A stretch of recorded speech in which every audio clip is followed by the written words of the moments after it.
We are in the Institute of Dialogue of Civilizations, and I think that Europe needs dialogue within its civilization. It's the problem. The problem is a growing gap in opinions of European elites and ordinary people. There is generally problematic development of Europe in the last 2 decades, where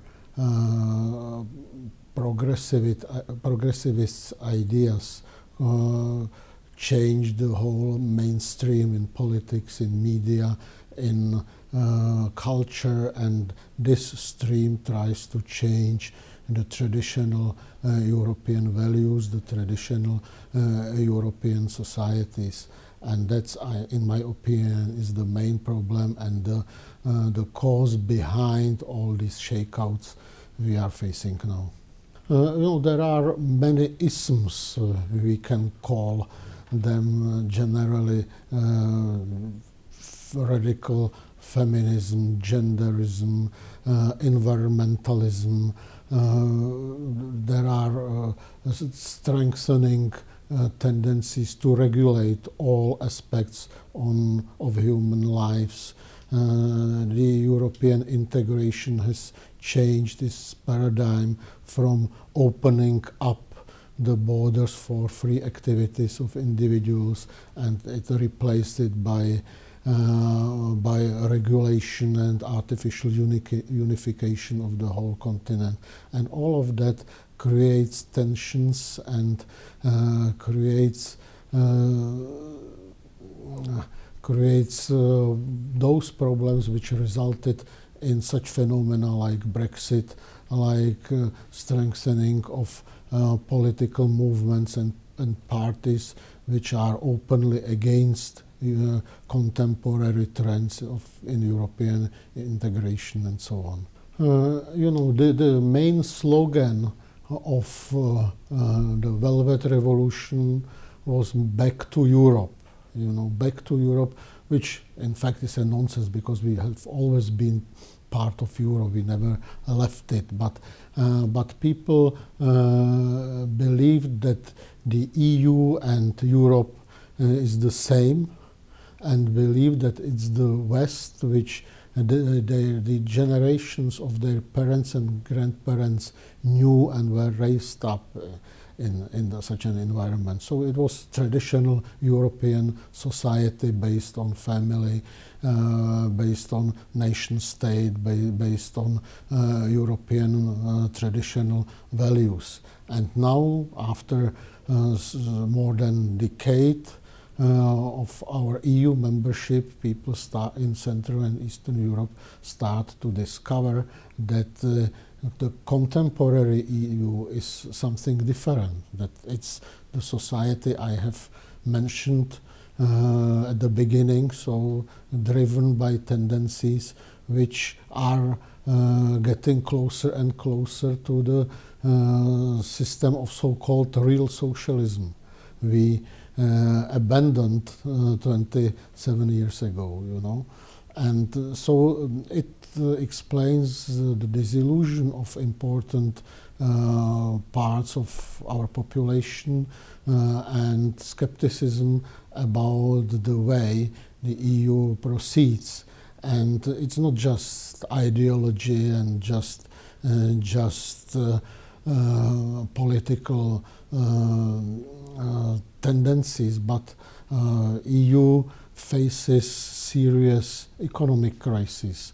It's no secret, and everybody sees that EU authorities are not able to cope with this crisis. Look at Greece, look at the southern flank of the EU, the problems of Italy, the unemployment in Spain, Portugal. All of that, I think, shows that the projects we were told that they are a guarantee of future prosperity are failing, that euro did not bring prosperity, but increases differences and creates tensions within the Eurozone and so on. So people are losing trust in the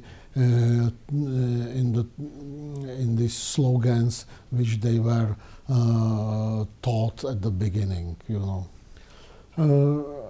I think that both Brexit and Donald Trump's victory in the United States is, in my opinion, a first sign that there is a chance for a transformation, for a change.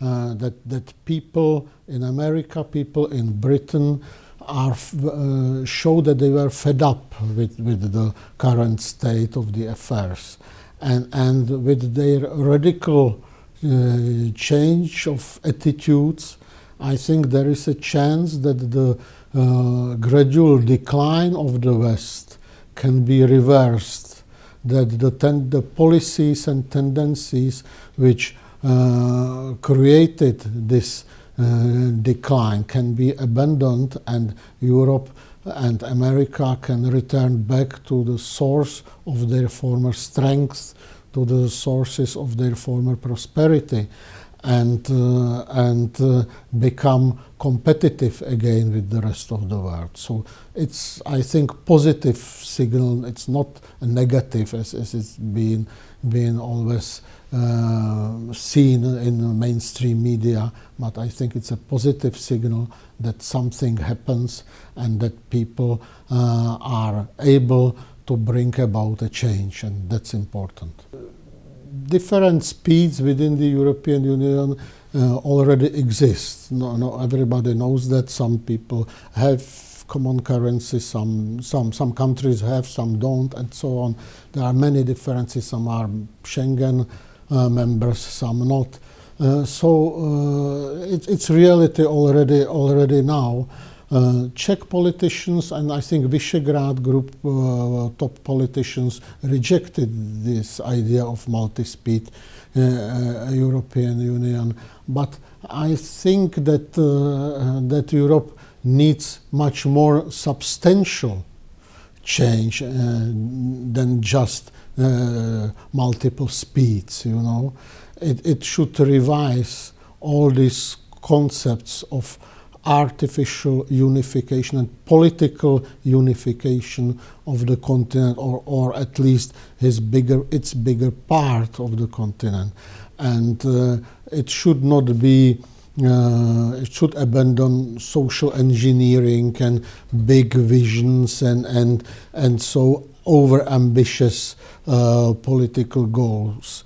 It should concentrate on opening up Europe and in trade, in activity, all human activities. You know how enormous and European regulation is and becomes every year. You know about the immense volume of legislation which is being produced in Brussels and Strasbourg and everywhere, and all member countries are forced to adopt. So Europe needs absolutely a different approach. It needs such policies which support entrepreneurship, which support competitiveness, which support, which will bring back production from overseas to Europe again. So this is, I think, more important than just differentiating speed between individual groupings of countries. Yes, I think that dialogue of civilization is important. We witnessed very destructive unilateralism on the international scene in the last decade, which led to interventions in on the Middle East and destroyed several important countries. And we were confronted with ideas which wanted other civilizations to abandon their traditions and immediately adopt our European Western values, Western institutions, Western systems. And history proved that it's not so simple and it's very dangerous and difficult. So people from different parts of the world should lead dialogue and should try to understand each other. So that's why I consider the main message of this institute very important.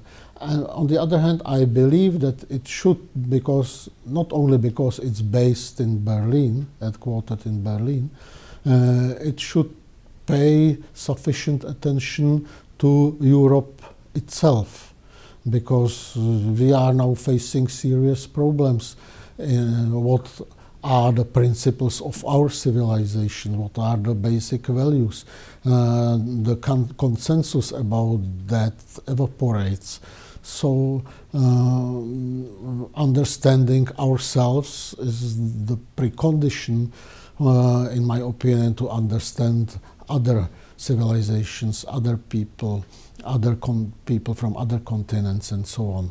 So I wish this institute success, and it has just started. It's a very new institution which combines expertise from different parts of the world. So I think it will be beneficial and important, not just for its fellows, but also for more general public in Germany and in Europe as such and in the world.